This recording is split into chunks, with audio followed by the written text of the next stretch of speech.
The first shoe hit me square in the chest. I barely had time to register the shock before the second one grazed my ear. Within moments, the pristine stage of the Grand Aurora Convention Center became a target range. With me at the bullseye, 15 years of lies. The chant started somewhere in the back rows and rippled forward like a wave. 15 years of lies. Hundreds of stakeholders, families who had invested their life savings, medical professionals who had staked their reputations, community leaders who had rallied their towns, all on their feet, faces contorted with rage. The expensive footwear they'd worn to what was supposed to be our triumphant announcement now became ammunition. My team rushed toward me, panic in their eyes. Mira, my assistant for the past 8 years, grabbed my elbow. "We need to get you out of here," she whispered urgently. "Security has cleared the back exit." I watched as the executive row emptied. One by one, my colleagues, the same ones who had insisted I should be the face of today's announcement, slipped away through side doors. Not one of them looked back at me. Of course, position the only female board member as the sacrifice, then vanish when it all implodes. Classic. Something shifted inside me at that moment. A coldness settled in my chest, where terror had been moments before. I pulled my arm free from Mira's grip and stepped forward, closer to the edge of the stage. The shoe throwing hadn't fully stopped, but my movement caught some attention. "Launch canceled," I announced, my voice somehow cutting through the chaos without shouting. "But I have something better to announce." The barrage gradually slowed, then ceased. Wary, confused silence replaced the fury, though I could see it still simmering beneath the surface. I took a steadying breath and surveyed the faces before me. Families who had trusted us with their hopes, their dreams, their futures. "Today wasn't supposed to end this way," I said simply. But perhaps it's exactly how it needed to. When I joined this company as a bright-eyed researcher, I genuinely believed our medical treatment would help thousands suffering from Terrien syndrome. This rare genetic condition had baffled scientists for decades, and our early research seemed promising. Affected families became our earliest backers, investing not just money, but faith. 6 years into development came the devastating truth. Our approach would never work. The science was fundamentally flawed. We couldn't manipulate the gene sequence in the way we'd hoped. The board's decision was swift. Keep raising money, keep promising breakthroughs. "These families trust you, Bailey," the chairman told me. "Your compassion makes them believe. You'll become our chief patient advocate." When I hesitated, suddenly my brother faced mysterious audit problems with his small business. My mother's retirement community found issues with her housing contract. The message was clear, so I became their public face. I held hands with suffering patients. I accepted tearful hugs from desperate parents, all while knowing we were selling expensive lies. But appearances can be deceiving. What you don't know, I continued to the silent auditorium, is what I discovered 3 years ago in our research database. I glanced toward the executives, now frozen by the exits, no longer trying to escape but too frightened to return to their seats. "Our company hasn't been developing a treatment for Terrien syndrome. We've been studying how this condition appears in populations, and I found something nobody was meant to discover. This supposedly random genetic condition occurs almost exclusively near certain manufacturing facilities." Murmurs rippled through the crowd. "Manufacturing facilities owned by our parent company. The condition isn't random. It's caused by industrial exposure. They've known this for 15 years. The chairman surged toward the stage, red-faced. "That's completely false," he shouted. "Is it?" I asked, gesturing to Mira. The screen behind me lit up with a map showing affected families clustered around facility locations, revealing an unmistakable pattern impossible to dismiss as coincidence. Instead of admitting responsibility, they created our medical division to pretend to search for treatments, buying time while avoiding liability. I nodded toward the back of the auditorium, where a team in lab coats was entering, wheeling in equipment. For the past 2 years, I've been working with independent scientists. Today, we're offering free testing that can detect these industrial compounds in your homes, water, and tissue samples. Tests that will prove exactly what caused Terrien syndrome and who's responsible. As security blocked the executives from leaving, I addressed the audience one final time. For 15 years, they used me to sell false hope while hiding their responsibility. Today, I'm giving you what they never intended. The truth about what happened to your families. The silence erupted into something powerful, not desperate applause clinging to empty promises, but the thunderous sound of people glimpsing justice on the horizon. As the chairman was escorted past me,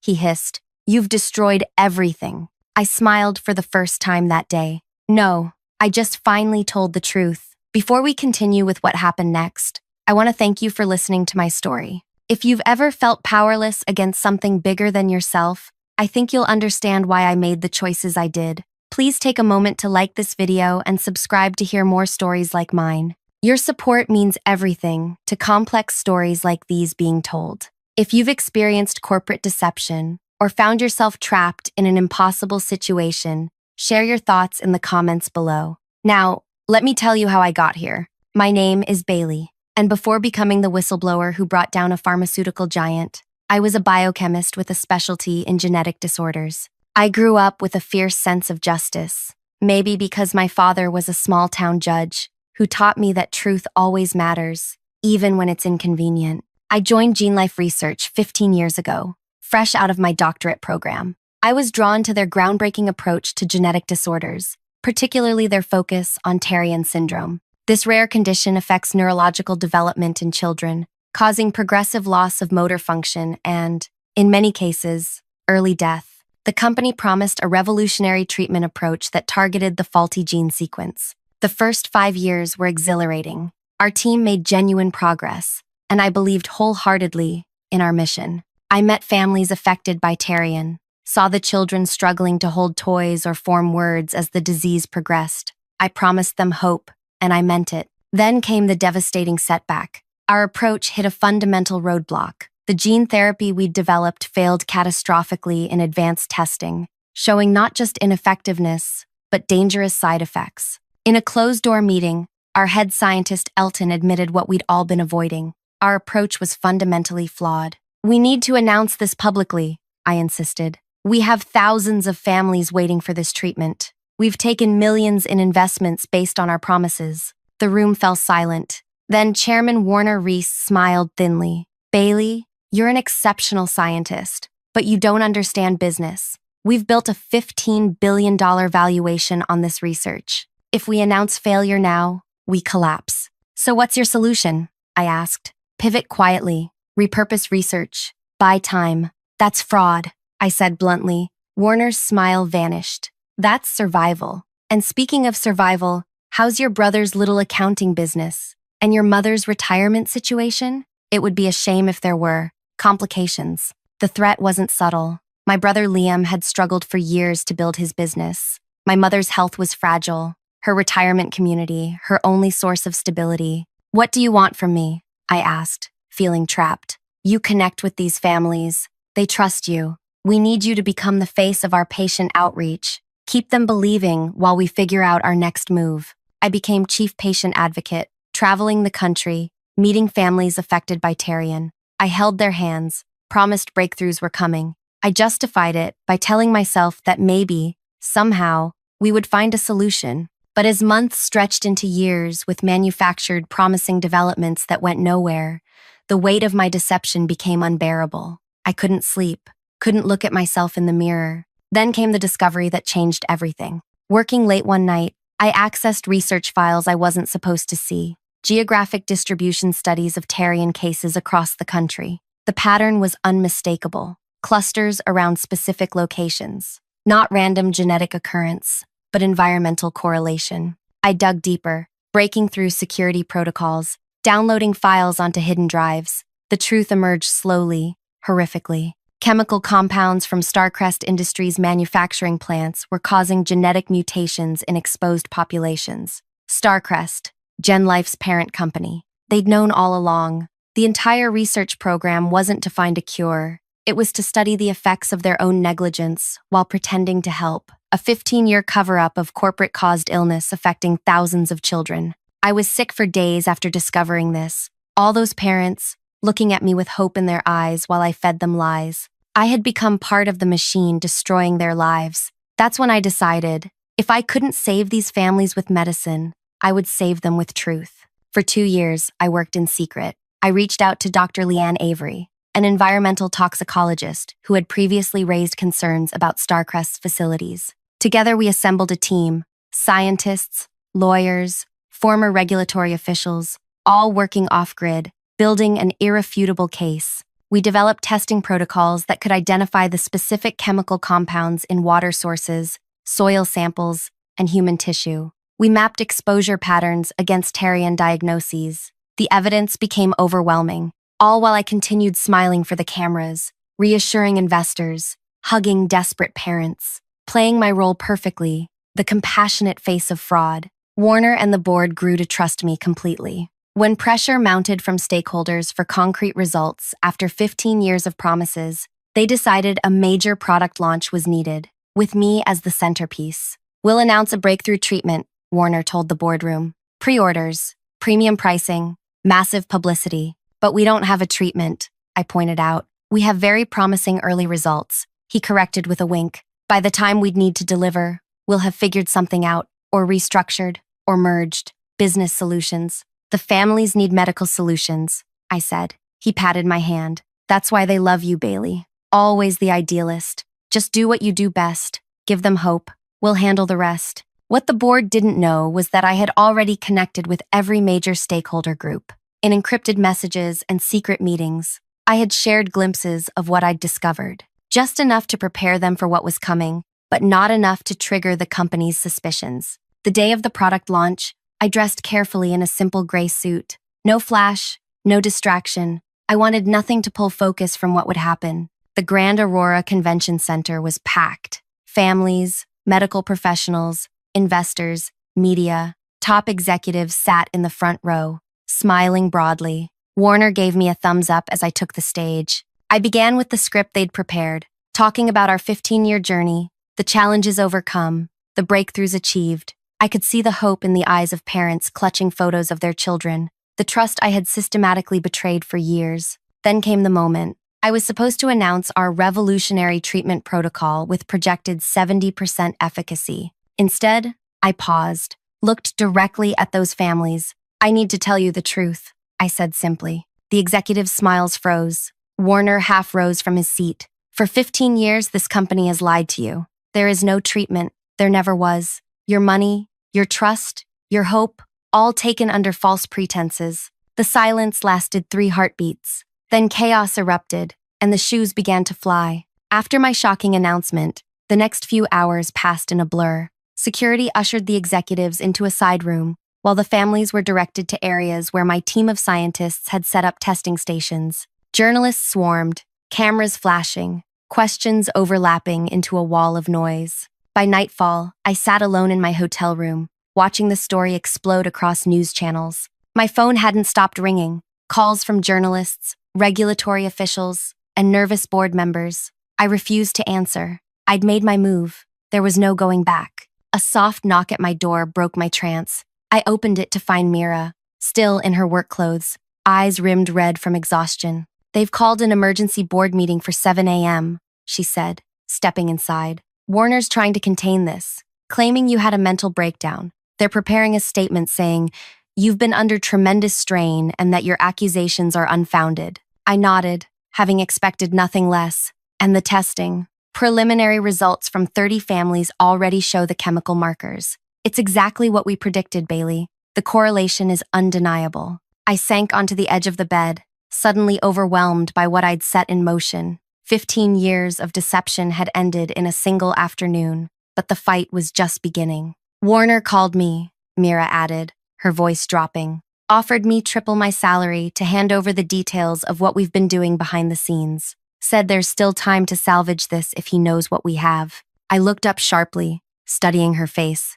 and a small, fierce smile crept across her features. I told him to go to hell. For the first time that day, I laughed, a sound that felt strange and liberating. The hotel phone rang, interrupting our moment. Mira answered, then held it out to me. "It's Dr. Avery." Leanne Avery's voice came through crisp and urgent. "Bailey, we've got a problem. Starcrest just dispatched a team to seize all testing equipment and samples under some emergency corporate intellectual property order. They're claiming our testing methods use proprietary technology they own." My stomach tightened. "They can't do that. They're doing it. Right now. They've got private security and some questionable court order. We need to move everything immediately." I was already on my feet. "Where can we go?" "I've got a backup lab at the university. Not official space. It's equipment they were going to surplus. If we move now, we can secure most of the samples before they arrive. On my way, I said, hanging up and turning to Mira.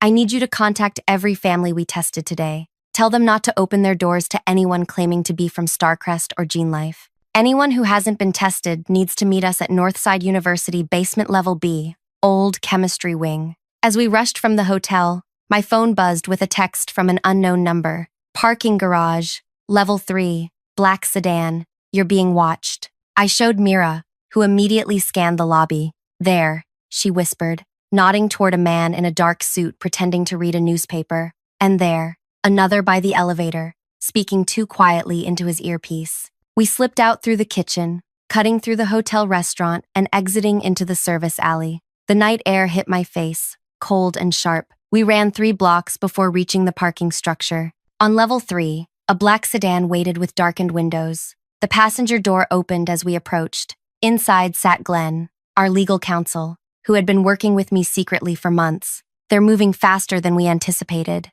he said as we pulled away. Warner's called in every favor he has. They've got judges signing orders in the middle of the night. Can they really seize our evidence? I asked. Glenn shook his head. Not legally, not with a proper hearing, but they're counting on creating enough confusion to disrupt the testing and discredit the results. Classic delay tactic while they destroy evidence at their facilities. At Northside University, we found Leanne directing a chaotic operation. Volunteers were unpacking equipment in a dusty, forgotten laboratory. The space smelled of disuse and old chemicals, but the determination on everyone's faces made it feel like the most important room in the world. We've got about 60% of the samples secured, Leanne reported, but we need more. These aren't enough to establish the pattern beyond doubt. I nodded, understanding what she wasn't saying. If we couldn't prove the geographic correlation conclusively, Starcrest could claim the cases were random genetic occurrences.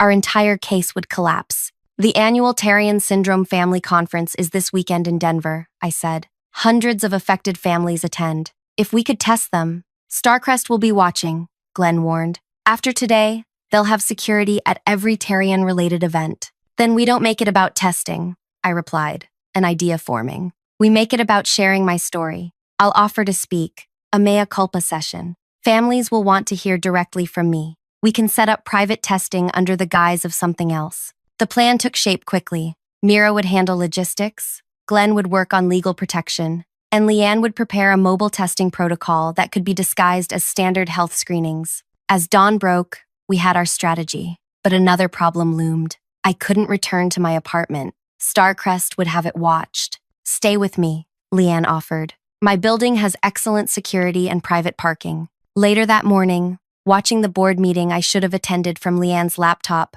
I saw Warner perform masterfully. He expressed deep concern for my mental health, praising my years of dedication, while suggesting the pressure had finally broken me. The board voted unanimously to place me on compassionate leave, pending a full investigation of my concerning allegations. My company email was already disabled, my badge access revoked. 15 years of my life, erased with a single vote. They're doing damage control, Glenn observed, making you look unstable while they prepare a fuller response. That afternoon, my brother Liam called in a panic. The tax auditors showed up at my office with a warrant, he said, voice tight with stress. They're taking everything, Bailey. All my files, computers, everything. What's going on? My throat constricted. I'm so sorry, Liam. This is Warner, retaliating against me. By coming after me, Bailey, this could ruin my business, my family, my clients. I know. I'm going to fix this. I promise.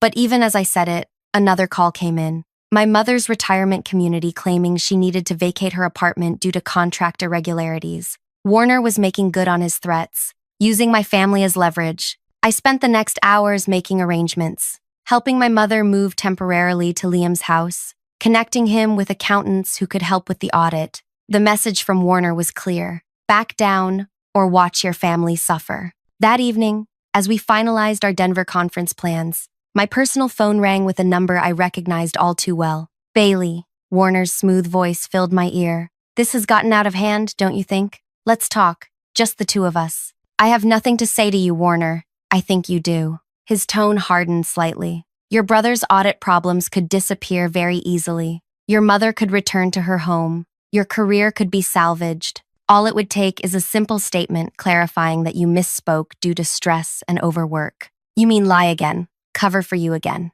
I mean choose the wise path, because right now, you're on a very destructive one. Not just for yourself, but for everyone you care about. I closed my eyes, feeling the weight of his threat. Is that all? Think about it, Bailey. 15 years is a long time to throw away on a misunderstanding. I'll expect your call by tomorrow morning. After he hung up, I sat in silence, hands shaking. He's scared, Leanne said, watching me closely. That's why he's applying pressure. We must be on to something big. Something bigger than we realized, Glenn added. They wouldn't pull out threats this explicit unless the stakes were enormous. I nodded slowly. Then we need more evidence before Denver. Something Warner doesn't expect. That night, unable to sleep, I reviewed everything we'd gathered. The clusters of Terrian cases near Starcrest facilities were undeniable, but we still lacked the smoking gun. Direct evidence that the company had known about the connection and covered it up. Without that,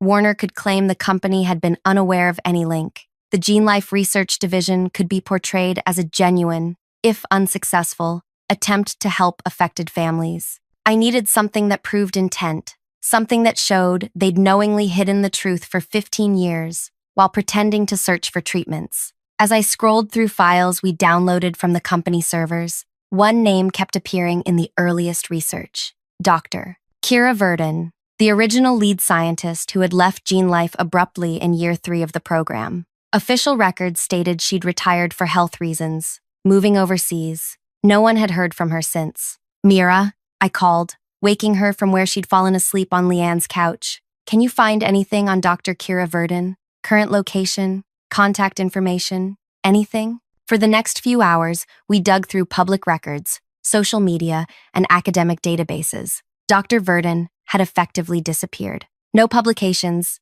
no conferences, no digital footprint of any kind after leaving Gene Life. It's like she vanished, Mira said, rubbing her tired eyes. Or was erased, I thought. Just as we were about to give up, Glenn discovered a small obituary from a Vermont newspaper dated 8 years earlier. Dr. Kira Verdon had died quietly in a small town called Mapleton. Heart failure, according to the brief notice. Heart failure at 47? Leanne questioned, reading over my shoulder. That's unusually young. Something felt wrong. The timing, just as our research would have been revealing the first clear patterns of environmental correlation. Kira's sudden retirement, her complete disappearance, and then a quiet death in an obscure town. I need to go to Mapleton, I decided. There might be something there. Papers, research, anything Kira might have left behind. The Denver conference is in 3 days, Glenn reminded me. I'll be back in time. This could be our missing piece. The next morning,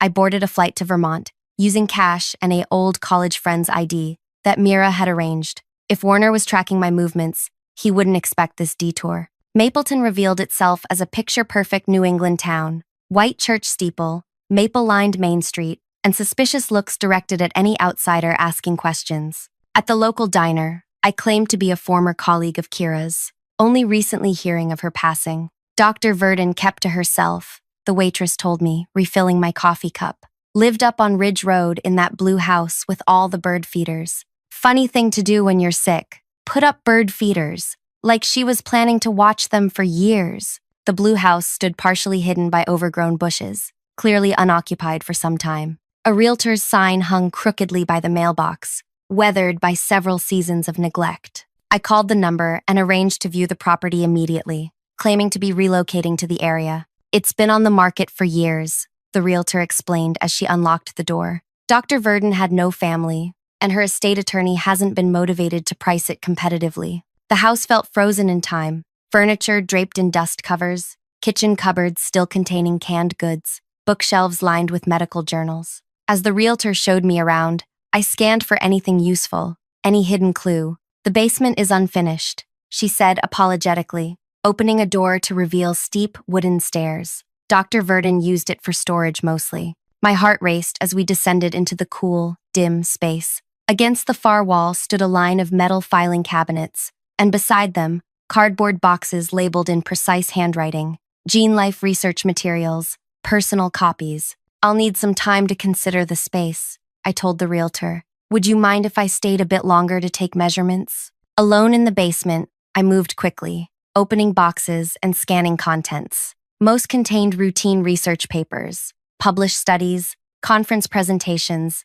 material already available publicly. Then, in the bottom drawer of the second filing cabinet, I found a locked metal box. No key in sight. I searched frantically through desk drawers upstairs, checked obvious hiding places, even lifted the mattress in the bedroom. Nothing. In the kitchen, I noticed a collection of bird figurines arranged on a windowsill. One, a small painted cardinal, seemed slightly out of place among the more elaborate pieces. On a hunch, I picked it up and turned it over. A small key was taped to its base. My hands trembled as I removed the key from beneath the bird figurine. Racing back to the basement, I knelt before the metal box, inserted the key, and held my breath as the lock clicked open. Inside lay a leather-bound journal and a small external hard drive. The journal's pages were filled with Kira's meticulous handwriting, detailing her growing suspicions about the Tarian syndrome cases. Early entries showed her excitement about the research, believing they were genuinely seeking a cure.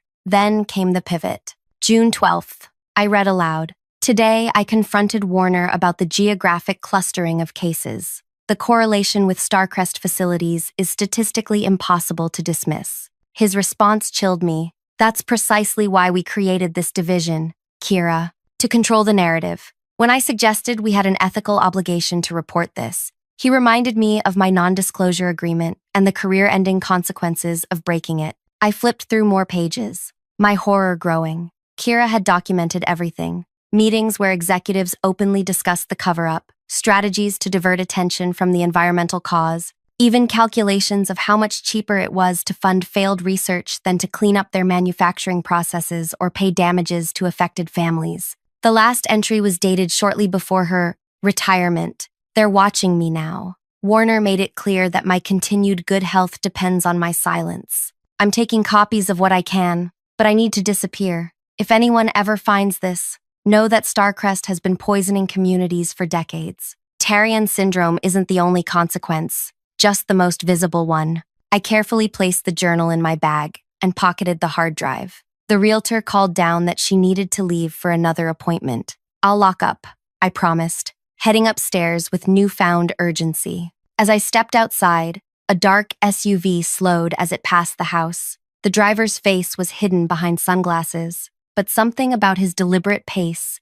sent warning signals through me. I walked casually to my rental car, fighting the urge to run. As I pulled away, the SUV made a U-turn and fell in behind me, not bothering with subtlety now. I called Glenn. They found me. Someone's following me from Kira's house. Are you sure it's them? Black SUV, tinted windows appeared right after I found something big. Yeah, I'm sure. What did you find? Kira's journal. Hard evidence that Starcrest knew about the connection from the beginning. She documented everything, Glenn, plus a hard drive that might contain even more. His voice sharpened. Get to a public place. Don't go back to your hotel. I glanced in my mirror. The SUV was still there, maintaining a consistent distance. There's a downtown area coming up. I'll try to lose them there. I pulled into Mapleton's small commercial district, weaving through narrow streets before abruptly parking and ducking into a busy cafe. From the window, I watched my follower drive past slowly, searching. I sent Mira a text. Need extraction. Cafe Blue. Mapleton VT. Being followed. Her response came quickly. Local help coming. 20 minutes. Look for Red Cap. I ordered coffee and sat with my back to the wall, watching the door. 15 minutes later, a teenage girl in a red baseball cap entered, ordered a smoothie, and sat down across from me without making eye contact. Mira sent me, she said quietly, sipping her drink. I'm Zoe. My mom has Tarian. I'm part of the Youth Advocacy Network. I blinked, surprised. Mira contacted the Youth Network? We've been helping her for months, Zoe replied with a hint of pride. We're everywhere, and no one notices us. My car's out back. When you're ready, I'll create a distraction. You go through the kitchen. The cook is my uncle. He'll let you out the service door. The coordination of this impromptu rescue operation stunned me. How many people had Mira enlisted in our cause without my knowledge? 5 minutes later, Zoe knocked over her table, creating a spectacular scene complete with fake tears about ruined homework.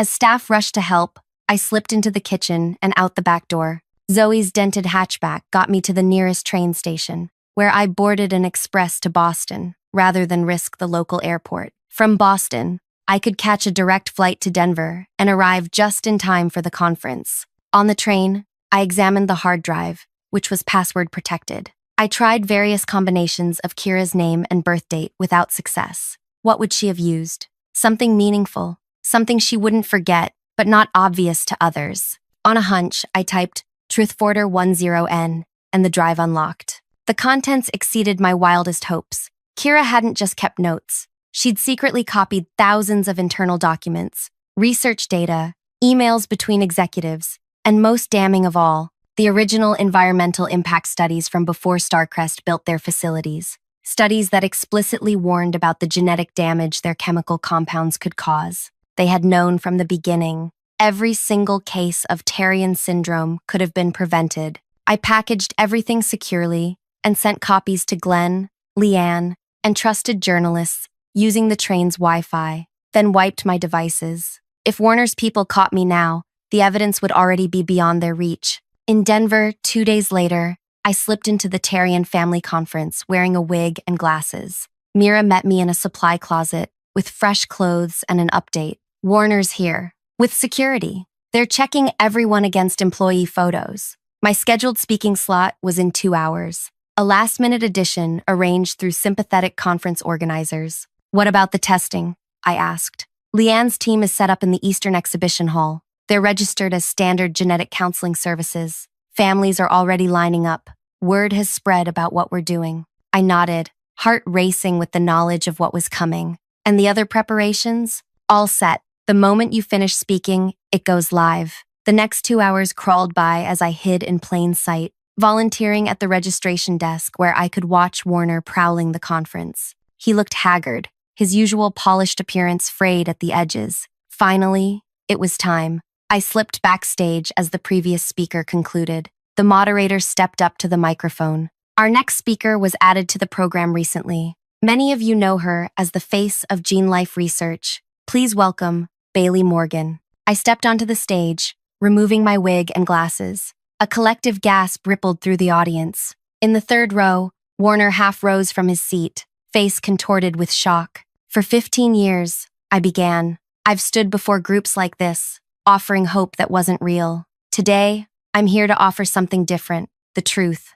Security personnel moved toward the stage, but volunteers from the youth network, positioned strategically throughout the audience, blocked their paths. 3 days ago, I discovered the journal and research files of Dr. Kira Verdon, GeneLife's original lead scientist. What I found confirms what many families have suspected. Terrien syndrome is not a random genetic disorder. It's the direct result of chemical exposure from Starcrest Industries' manufacturing facilities. On the screens behind me, data from Kira's files began to appear, maps showing the correlation between facilities and cases, internal memos discussing the connection, profit calculations, weighing cleanup costs against potential lawsuits. Starcrest knew about this connection before they built their factories. When cases began appearing, instead of admitting responsibility, they created GeneLife Research, not to find a cure, but to control the narrative while continuing to profit from the same manufacturing processes that were causing the damage.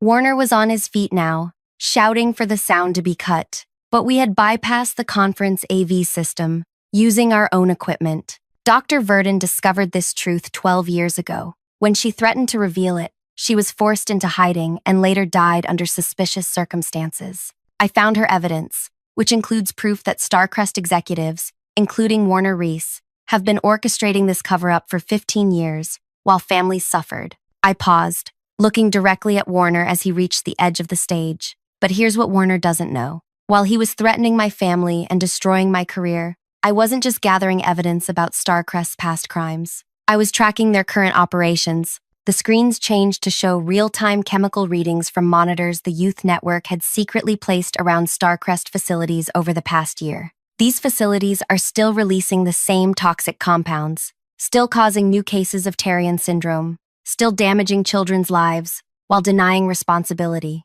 Warner managed to reach a microphone. This is slander. Security, remove her immediately. I smiled for the first time. It's too late, Warner. As I speak, the EPA is executing search warrants at every Starcrest facility based on our evidence. Federal prosecutors are unsealing indictments against top executives, and a class action lawsuit representing every affected family has just been filed. The room erupted in chaos, cheers from families, shouts from company representatives, media reporters broadcasting live. I raised my voice above the din. But my final revelation isn't about corporate crimes or legal consequences. It's about hope, real hope this time. The screens changed again to show laboratory results. Dr. Leanne Avery's team has made a breakthrough.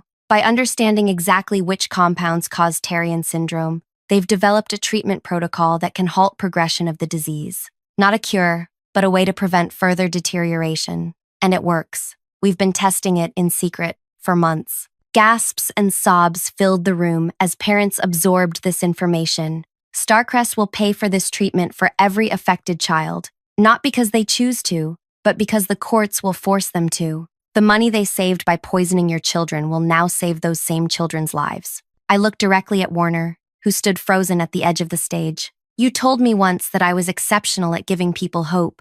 You were right, but now I'm giving them something better: justice. As security finally reached me, I spoke my final words to the audience. The testing stations are open now. Treatment protocols will begin next week. This time, the promise is real. They led me from the stage to thunderous applause, past Warner, whose empire was crumbling before his eyes. He grabbed my arm as I passed. "You have no idea what you've done," he hissed. I removed his hand calmly. "Actually, I do. I've done exactly what I should have done 15 years ago. Told the truth." 3 months later, Starcrest declared bankruptcy under the weight of criminal charges and civil lawsuits. Warner and 5 other executives faced prison sentences. Gene Life Research was restructured as an independent foundation controlled by Terrien families, with all Starcrest assets transferred to fund ongoing treatment and research. The first children to receive the treatment showed remarkable stability in their condition, no further deterioration. For many families, it was the first real hope they'd had in years. As for me, I found peace in finally using my knowledge to help rather than harm. The journey from corporate puppet to whistleblower had cost me my career and temporarily endangered my family, but given me back something more valuable: my integrity. If you've stayed with me through this story, thank you. Sometimes standing up against powerful interests seems impossible, but the truth has its own power when enough people stand behind it. If my story resonated with you, please share it so others might find the courage to speak their truth. Leave a comment about a time you faced a difficult ethical choice, or how corporate accountability matters in your life. And if you want to hear more stories of justice finally served, subscribe for more. Remember, even the most seemingly untouchable systems can be brought down when enough voices join together and refuse to be silenced.